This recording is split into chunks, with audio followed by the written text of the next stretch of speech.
Hi hello ಸಖಿ cooking ಕ್ಲೋಸಪ್ಗೆ ಸ್ವಾಗತ. ಇವತ್ತು ಮನೆಯಲ್ಲೇ ಸಾಫ್ಟ್ ಆ್ಯಂಡ್ ಕ್ರಿಸ್ಪಾಗಿ ಪರೋಟ ಹೇಗೆ ಮಾಡೋದು ಅಂತ ಕಲ್ತ್ಕೊಳ್ಳೋಣ. ಪರೋಟ ಮಾಡೋಕ್ಕೆ ಒಂದು ಅಳತೆ ಬೌಲ್ ತೊಗೊಂಡು ಅದರಲ್ಲಿ 2 ಬೌಲ್ ಪೌಡ್ರ್ ತೊಗೋಬೇಕು. ಮೈದಾ ಹಿಟ್ಟಿದು 2 ಬೌಲ್ ಮೈದಾ ಹಿಟ್ಟಿಗೆ ರುಚಿಗೆ ಎಷ್ಟು ಬೇಕೋ ಅಷ್ಟು ಉಪ್ಪು ಹಾಕ್ಕೊಳ್ಳಿ. ಉಪ್ಪು ಹಾಕ್ಕೊಂಡು ಇದಕ್ಕೊಂದು 4 ಟೀ ಸ್ಪೂನ್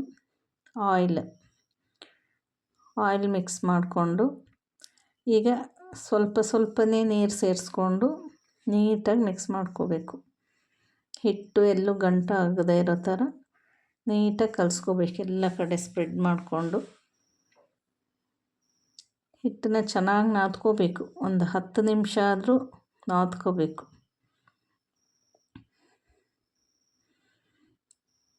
ಹಿಟ್ಟು ನೀಟಾಗಿ ಗಂಟಾಗದೆ ನಾದ್ತಾ ಇರುವಾಗ ಸಾಫ್ಟಾಗಿ, ಇದು ಸ್ವಲ್ಪ ಚಪಾತಿ ಹಿಟ್ಟಿಗಿಂತ ಸ್ವಲ್ಪ ತೆಳುವಾಗಿರಬೇಕು.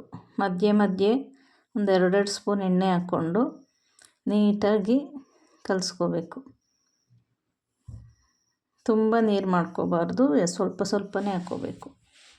ಎಣ್ಣೆ ಮಾತ್ರ ಮಧ್ಯೆ ಹಾಕೋತಾ ಇರಬೇಕು. ಇದಕ್ಕೊಂದು 1/4 ಕಪ್ ಆಗೋಷ್ಟು ಎಣ್ಣೆ ಹಿಡಿಸುತ್ತೆ ಕಲಿಸ್ಲಿಕ್ಕೆ.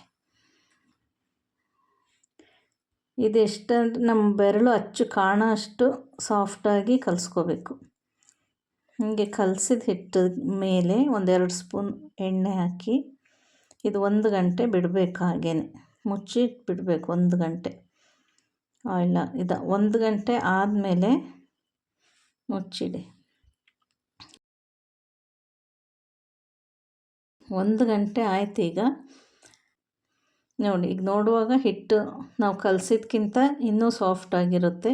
ಹಿಂಗೆ ಎಳೆಯುವಾಗ ಕಟ್ಟಾಗದೆ ಬರಬೇಕದು. ಕಟ್ಟಾಗದೆ ಬಂದರೆ ಅದು ಕರೆಕ್ಟ್ ಹದದಲ್ಲಿದೆ ಅಂತ. ಕಲಸಿಟ್ಟಿರೋ ಹಿಟ್ಟನ್ನ ಈಗ ಒಂದು ಚಪಾತಿ ಹಿಟ್ಟಿಗಿಂತ ಸ್ವಲ್ಪ ಜಾಸ್ತಿ ತೊಗೊಂಡು ಲಟ್ಟಿಸ್ಕೋಬೇಕೀಗ. 2 ಕಡೆ ಮೈದಾ ಹಿಟ್ಟು ಹಾಕ್ಕೊಂಡು ಲಟ್ಟಿಸ್ಬೇಕು. ಸ್ವಲ್ಪ ದಪ್ಪಾಗೆ ಲಟ್ಟಿಸ್ಕೋಬೇಕು. ಇದ್ರ ಮೇಲೆ ಸ್ವಲ್ಪ ಮೈದಾ ಹಿಟ್ಟು ಹಾಕ್ಕೊಂಡು ಸ್ಪ್ರೆಡ್ ಮಾಡ್ಕೋಬೇಕು ಎಲ್ಲ ಕಡೆ. ಹಾಗೆ 1 ಸ್ಪೂನ್ ಆಯಿಲ್ ತಗೊಂಡು ಆ ಹಿಟ್ಟು ಮೇಲೆ ಎಲ್ಲ ಕಡೆ ಸ್ಪ್ರೆಡ್ ಮಾಡಬೇಕು.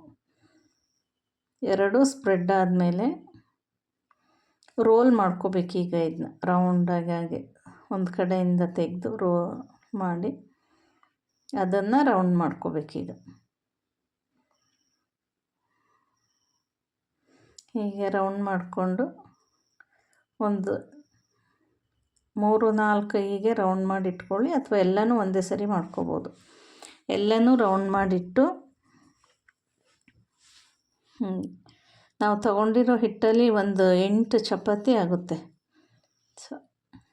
8 ಆಗುತ್ತೆ. 2 ಕಡೆ ಹಚ್ಚಿ ಎಲ್ಲ ರೆಡಿ ಮಾಡ್ಕೋಬೇಕು ಎಲ್ಲನೂ.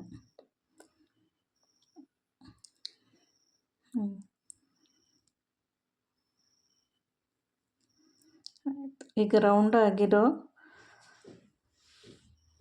ರೋಲ್ ತಗೊಂಡು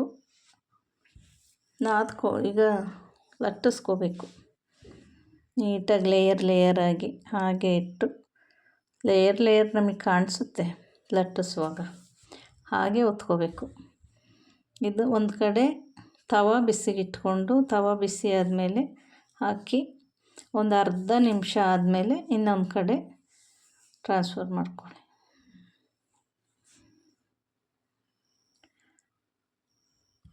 ಎರಡು ಕಡೆ ಹೀಗೆ ಬೇಯಿಸ್ಕೊಂಡು ಈ ಹಂತದಲ್ಲಿ ಬೇಕಾದರೆ ಎಣ್ಣೆ ಹಾಕಿ ಅಥವಾ ತುಪ್ಪ ಹಾಕಿ ಬೇಯಿಸ್ಕೋಬೋದು.